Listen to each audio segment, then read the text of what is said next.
ఈ మధ్యన మనం చాలా మందిలో చిన్న వయసులోనే, తక్కువ వయసులోనే వారికి తెల్ల వెంట్రుకలు రావడం చూస్తున్నాము.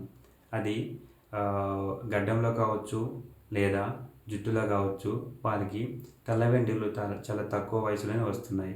దానికి కూడా మూల కారణం పోషకాలు మనం తీసుకున్న ఆహారంలో తగ్గిపోవటమే. ఒకటి ఒకవేళ సరైన పోషకాహారం మనం తీసుకున్నప్పుడు కూడాను రెండవ కారణం ఏంటంటే అరుగుదల సమస్య. మనం తీసుకున్న ఆహారాన్ని పూర్తిగా శోషించుకునే విధంగా మన శరీరం లేకపోతే అప్పుడు పోషకాలు మన శరీరానికి సరిగా పట్టవు. అలాంటి వారికి కూడా తెల్ల వెంట్రుకలు తొందరగా వచ్చే అవకాశం ఉంది. ఎందుకంటే బాడీ న్యాచురల్‌గా హెయిర్‌ని బ్లాక్ కలర్‌లో మెయింటైన్ చేయాలి అంటే దానికి కావాల్సిన పోషకాలని అది కేటాయించాలి.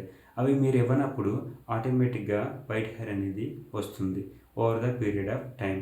సో మీరు ఎవరైనా సరే ఎర్లీ ఏజ్‌లో తెల్ల వెంట్రుకలు చూసిన వాళ్ళకి వెంటనే మీరు కుదిరితే వాళ్ళతో డిస్కస్ చేయండి. వాళ్ళకి ఏదైనా అరుగుదల సమస్య ఉందా? వారు ఏదైనా ఇబ్బంది పడుతున్నారా అని.